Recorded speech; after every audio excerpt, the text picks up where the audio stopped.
మనమందరము ఎదురు చూస్తున్నటువంటి శంకర జయంతి మహోత్సవాలు రానే వచ్చినాయి. దిగ్విజయంగా పోయిన సంవత్సరం శంకర జయంతి మనం ఎగ్జిబిషన్ గ్రౌండ్స్లో కొన్ని వందల మంది పండితులు, వేల మంది పండితుల్ని ఆహ్వానం చేసుకొని అత్యంత వైభవంగా చేసుకున్నాం. మరి ఈ సంవత్సరం అనుకోకుండా శంకరాచార్యుల వారితోటి కాశీకి విశేషమైన అనుబంధం ఉండడం, గంగా పుష్కరాలు శంకర జయంతి కలిసి రావడం, గురువు మేషరాశిలోకి వచ్చారు, శంకర భగవత్పాదాచార్యుల వారు కాశీలోకి ప్రవేశించారు. మేషరాశిలోకి వస్తే గంగ తనంతట తాను శుద్ధి చేసుకుంటుంది పుష్కరకాలం 12 రోజులు. ఇక్కడ శంకరాచార్యుల వారి జయంతి కాశీలో జరగడం వల్ల మనలో ఉన్న జ్ఞాన గంగని మనం సంస్కరించుకుంటాం అద్భుతంగా. కాబట్టి జ్ఞాన సముపార్జన చేసుకోవాలనుకుంటే శంకరులు తప్ప ఇంకొకటి దిక్కు లేదు ఈ సృష్టిలో. అలాంటి శంకర భగవత్పాదాచార్యుల వారి జయంతి సందర్భంగా శంకరో లోకశంకర అని సాంవేదం షణ్ముఖ శర్మ గారు 5 రోజుల పాటు చెప్పబోతున్నారు. అలాగే ముదిగొండ శంకర శర్మ గురువు గారు వివేక చూడామణి, అదేవిధంగా కాశీఖండం, ఆ కాశీ ఏమిటి, దాని మహాత్మ్యం ఏమిటి, వైభవం ఏమిటి, అసలు కాశీ అంటే దాని గొప్పతనం ఏమిటి, అక్కడున్న విశ్వేశ్వరుడి నుంచి గంగ దాకా మొత్తము ఏ విధంగా జ్యోతిస్వరూపంగా ఉంది, విశ్వమయమైనటువంటి మొత్తము పరిపూర్ణమైనటువంటి ఆ సచ్చిదానంద స్వరూపము కాశీలో ఎలా ప్రకాశిస్తుంది అనే విషయాన్ని వారు చెప్తారు.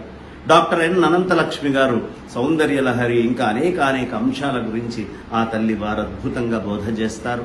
అలాగే డాక్టర్ బాచంపల్లి సంతోష్ కుమార శాస్త్రి గారు, అక్కడే రంగి సత్యనారాయణ గారు, మనందరితోటి చక్కగా పోయిన సంవత్సరం సౌందర్య లహరి చేయించినటువంటి కొండూరి పద్మావతి గారు, అలాగే సుధా స్వామి గారు, అదేవిధంగా నిట్టల కిరణ్మయి గారు, మన ఇప్పటికీ కూడా చక్కగా ఆవిడ అద్భుతంగా మోతీనగర్ శంకర్ మఠ్ నుంచి అనేక వేల మందికి చెప్తూ ఉన్నారు. వీళ్ళందరూ కూడా సౌందర్య లహరి. అలాగే మన రమాదేవి గారు అయితేనేమిటి, మార్తి ఇందిర గారి బృందం అయితేనేమిటి, ఇలా అనేక మంది, హేమలత గారు అయితేనేమిటి, సౌందర్య లహరి పారాయణ చేయించారు. ఈసారి నిట్టల కిరణ్మయి గారు కాశీ వచ్చి కాశీలో ఆవిడ కూడా ఉండబోతున్నారు. వారి ప్రవచనామృతాన్ని మనం వినబోతున్నాం. అక్కడి నుంచి పారాయణ చేసేటప్పుడు ఇక్కడ కొండూరు పద్మావతి గారు వారి బృందము, హేమలత గారి బృందము, అలాగే సుధామూర్తి గారి బృందం, సుధాస్వామి గారి బృందము, అదే విధానంగా అందరూ ప్రేమలత గారితో సహా మొత్తం అందరూ కూడా ఒక అద్భుతమైన బృందంగా ఏర్పడి మార్తీంద్ర గారు, రమాదేవి గారు, ఎస్ అన్నపూర్ణ గారు అందరూ దీన్ని దిగ్విజయం చేయబోతున్నారు. కాబట్టి మనం అందరము కూడా ఏకత్రమై ఓ దగ్గరకి గట్టిగా కలుసుకొని ఈ కార్యక్రమాన్ని చేసుకుందాం. శంకర జయంతి నాడు ఎక్కడ ఇళ్లల్లో ఉన్న హెచ్డి టీవీలో నుంచి మనకి సౌందర్య లహరి పారాయణం లైవ్ వస్తుంది. అందరం హెచ్డి టీవీ ఆన్ చేసుకుందాం, చక్కగా సబ్స్క్రైబ్ చేసుకుందాం. HD9 టీవీ లోగో వేస్తారు కింద, ఇప్పుడు నేను చెప్పిన దాంట్లో ఆ లోగోని చూసుకొని సబ్స్క్రైబ్ చేసుకొని అందరం కూడా ఒకసారి సామూహికంగా శంకరాచార్యుల వారిని తలుచుకుంటూ శంకరాచార్య అష్టోత్తర శతనామావళి స్తోత్రాన్ని అదే విధానంగా మనకి అద్భుతంగా స్వామివారు చెప్పినటువంటి సౌందర్య లహరి, కష్టపడి ఆయన తీసుకొచ్చి ఇచ్చినటువంటి సౌందర్య లహరిని కూడా మనం అందరం గానం చేసుకుందాము అని చెబుతూ, షణ్ముఖ శర్మ గారి యొక్క ఉపన్యాసాలన్నీ HD9 టీవీలో ప్రత్యక్ష ప్రసారంలో మనం చూడొచ్చు. అందరము కూడా ఈ సదవకాశాన్ని వినియోగం చేసుకుందాం. కాశీలో ఎవరైనా హోమాలు, పంచాయతన హోమాలు చేయించుకోవాలనుకునేవాళ్ళు 4116 గడితే 5 రోజులు జరిగే 5 హోమాల్లోనూ వాళ్ళకి చక్కగా చేసుకునే భాగ్యం దక్కుతుంది.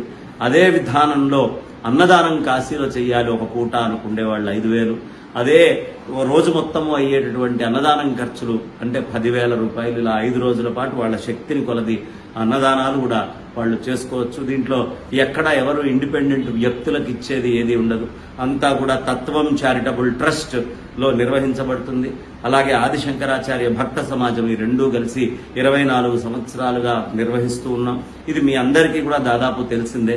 ఇందులో ఏ ఒక్క రూపాయి అటు ఇటు వెళ్లేటటువంటిది ఉండదు. పూర్తిగా ట్రస్టు, గోవులు, గోశాల వీటికే సద్వినియోగం అవుతుంది. కాబట్టి ఈ అవకాశాన్ని సద్వినియోగం చేసుకోండి.